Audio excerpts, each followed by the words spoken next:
안녕하세요. 달빛딸 유진쌤입니다. 선생님, 오늘은 산책을 듣는 시간이라는 책을 가지고 왔습니다. 이 책은 청소년 친구들에게 추천을 하고요. 무엇보다도 정말 선생님이 지금까지 읽은 여러 그 아동 문학 중에서 긴긴밤이라는 책을 손에 꼽는 책 중에 하나인데, 긴긴밤만큼이나 그 감동의 여운이 훅 밀려왔던 그런 책으로 정말 강력하게 추천하는 책입니다. 이 책 이제 줄거리를 먼저 소개하면, 책은 수지라는 그 청각 장애를 가진 친구의 이야기를 그리고 있습니다.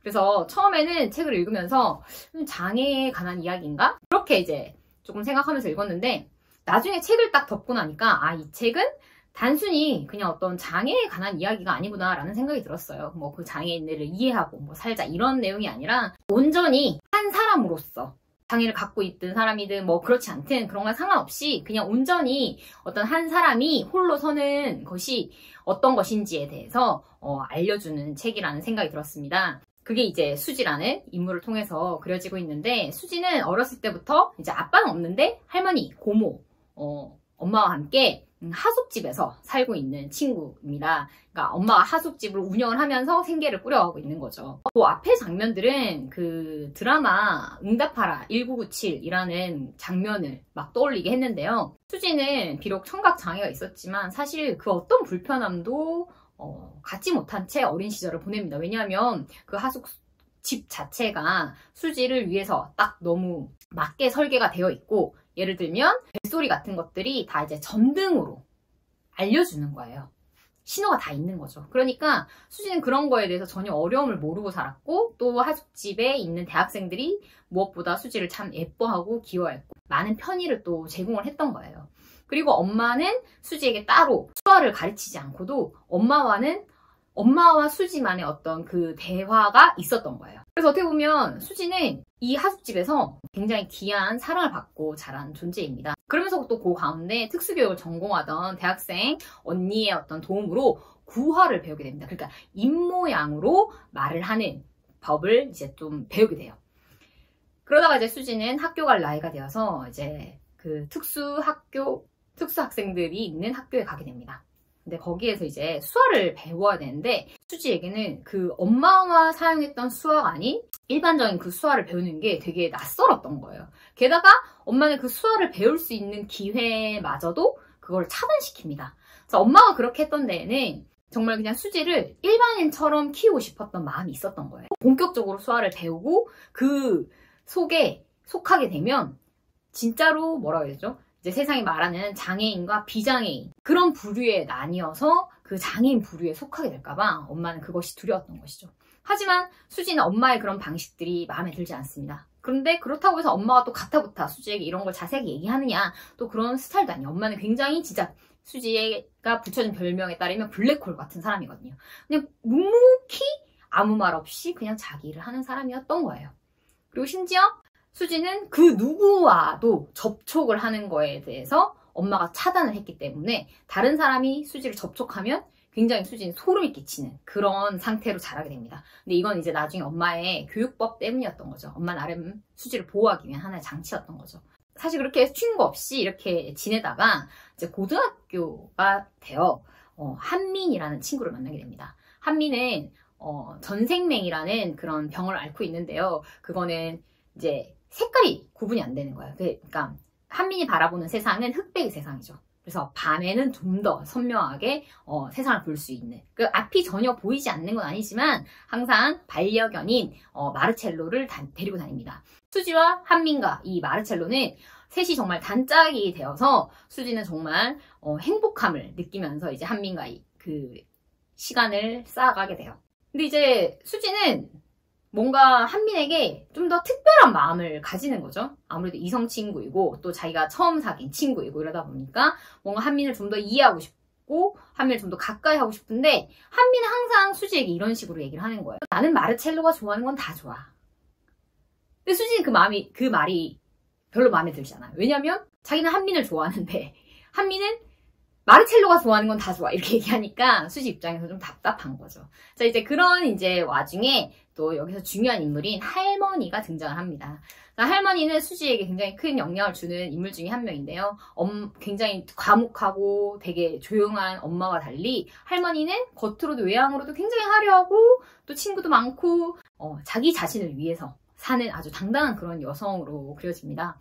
수지는 엄마와 반대되는 할머니를 보면서 뭔가 동경 아닌 그런 또 동경을 하게 되고 할머니를 좋아해요. 그런 수진의 가족을 모습을 보는 것도 선생님은 굉장히 좀 특이하다고 생각했어요.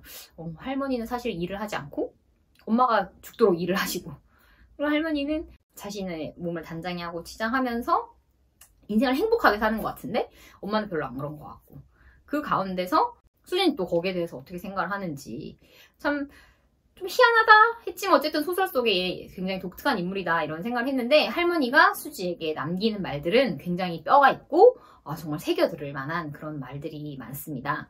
그러던 할머니가 결국에는 돌아가시게 돼요. 그 할머니는 독특한 캐릭터답게 유언도 정말 독특한 유언을 남깁니다. 근데 할머니가 또 부자로 나오거든요.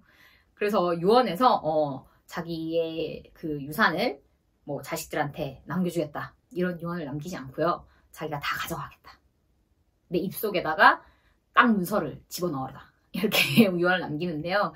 그리고 할머니의 캐릭터가 선생님 되게 재밌었어요. 그리고 이 소설이 약간 무거워질 수 있는 그런 분위기를 할머니라는 이 독특한 캐릭터로 소설을 산뜻하게 좀 만들어주는 그런 기법도 있었다고 생각을 합니다. 자, 그렇게 이제 수지는 사랑하는 할머니를 떠나보내고 그런데 얼마 되지 않아서 엄마도 사라집니다. 그리고 고모는 고모대로 너는 이제 혼자서 알아서 살아라 이렇게 되는 거예요. 자, 요때쯤 되면 수지는 이제 학교도 그만두고 이제 진짜 자기 혼자서 살아야 하는 위치에 놓이게 되는데요. 그래서 대학은 당연히 진학을 하지 않았고 고등학교를 중퇴한 이 상황에서 할머니는 돌아가셨고 엄마는 집을 나가버리고 고모는 어디 있는지 모르겠고 굉장히 막막한 상황이잖아요. 그래서 뒷부분에 가서는 뭐지? 이런 생각이 진짜 많이 들었어요. 뭘 이야기를 하시고 싶었던 걸까? 이런 생각을 계속 하게 됐는데 책 내용 자체가 막 뒷부분의 이야기가 되게 궁금해져 이렇지는 않고 이제 수지가 어떤 식으로 생각을 하고 이제 자라는 과정에서 이 가족들이 어떤 모습이 되는지 이제 이런 식으로 흘러가는데 그러면서 이제 수지는 본격적으로 진짜 자기가 혼자 남겨진 상태에서 이제 어떻게 살아야 되는지에 대해서 궁금하게 생각을 하게 됩니다. 그런 부분이 선생님은 이 청소년 친구들한테 굉장히 도움되는 부분이라고 생각을 했어요. 우리가 사실 많은 부분을 부모님한테 의탁을 하면서 살아가는 것이 현실인데 사실 어떻게 보면 인생은 혼자 사는 것이거든요. 누군가를 사랑하는 사람을 누군가를 다 이해할 수 있다고 생각하지만 사실 그거는 불가능하고 누군가를 온전히 이해한다? 내가 정말 그 사람을 사랑하지만 온전히 그 사람이 하는 모든 것들을 이해하고 받아들일 수 있다? 수지는 그거를 할머니와의 관계, 또 엄마와의 관계, 또 한민과의 관계를 통해서 깨닫게 됩니다. 그런 것들이 책의 후반부에 굉장히 잘 그려져 있어요. 여러분들이 단순히 엄마의 선택, 할머니의 선택 이런 것들에 대해서 그냥 책에서 그려지는 이상한 캐릭터들이다 이렇게 생각하지 마시고 그들의 캐릭터를 보면서 우리가 진짜 누군가를 이해한다는 것이 어떤 것인지 가족을 위해서 반드시 희생한다 라는 말이 어떤 것인지 한번 좀 생각해보면 좋겠다는 생각이 들었어요. 그래서 처음에 얘기했다시피 이 책은 뭐 장애를 이해하자 이런 이야기가 아니라 진짜 독립적인 한 인간으로서 한 인간이 어떤 사람을 이해한다는 것이 어떤 것인지에 대해서 이야기했던 책이 아닌가 싶습니다. 이 책에서 선생님 깜빡한 게 있는데 중간에 중요한 키워드가 있습니다. 인공 와우 장치라는 키워드를 여러분이 잘 기억해야 되는데요. 수지는 청각 장애가 있다가 엄마와 할머니의 설득 끝에 수술을 받게 되는데요. 그게 인공 와우 장치를 이제 뇌 속에 삽입하는 거예요. 자, 이 수술 찾아보니까 실제로 있는 수술이었고요. 실제로 이 수술을 받으면 들린대요. 자, 수지는 그렇게 해서 정말 고요한 침묵 속에 살다가 그 인공 와우 장치를 삽입하게 되면서 소리를 알게 됩니다. 근데 자기가 그 소리를 듣고 기뻐한다기보다는 그 소리가 매우 혼란스럽고 그 소리들이 오히려 자기의 삶을 방해하는 요소로 작용한다는 것을 수지는 조금 힘들어하는 장면이 나오는데요. 물론 이제 적응을 하죠. 왜냐면 이제 자기가 듣고 싶을 때 듣고 안 듣고 싶을 때 안 들을 수 있으니까요. 자, 이 수지는 어쨌든 남들이 봤을 때는 정말 문제가 없어 보이는 그런 상태로 이제 마지막에는 그런 모습이 되는 거죠. 어떻게 보면. 그 인공 와우 장치를 달면서. 그리고 이제 그걸 달면서 수지가 겪는 또 새로운 세상의 모습.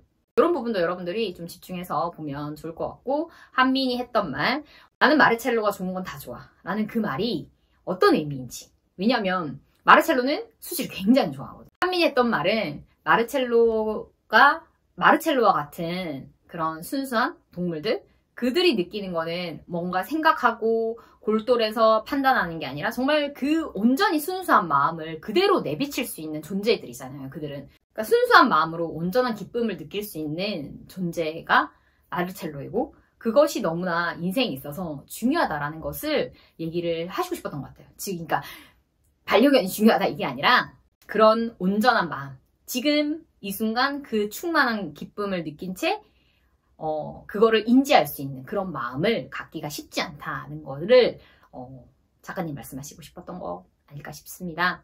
할머니가 남긴 여러 말 중에서 선생님이 여러분한테 꼭 들려주고 싶은 말들은, 무슨 일을 하든 너 자신과 좋은 친구가 되기를 바란다는 말, 그리고 어떤 순간에서든 아름다움을 찾을 수 있는 사람이 되었으면 좋겠다는 그 말이 선생님한테는 굉장히 오래 남았고, 또 고모가 수지한테 또 던지는 메시지가 있습니다. 내가 지금 여기서 왜 이러고 있지? 라는 생각의 순간이 많을수록 잘 살고 있는 거야. 라는 그 메시지가 선생님한테 정말 또 큰 울림을 주었습니다. 여러분들이 앞으로 어떤 일을 하든 많은 일들을 하게 되겠지만, 그런 어떤 낯선 순간에 언제든 놓이게 된다는 것이 절대 나쁜 것이 아니고, 그 낯선 순간들은 결국에는 또 익숙해지거든요. 여러분들 앞에 펼쳐질 그런 많은 낯선 순간들이 그냥 회피하고 도망가지 말고 그런 순간들을 마주하고 그 순간 속에서 충분히 기뻐하고 슬퍼할 수 있는 그런 메시지를 전하지 않았나 싶습니다. 윤쌤 책책책, 오늘은 여기까지 하겠습니다.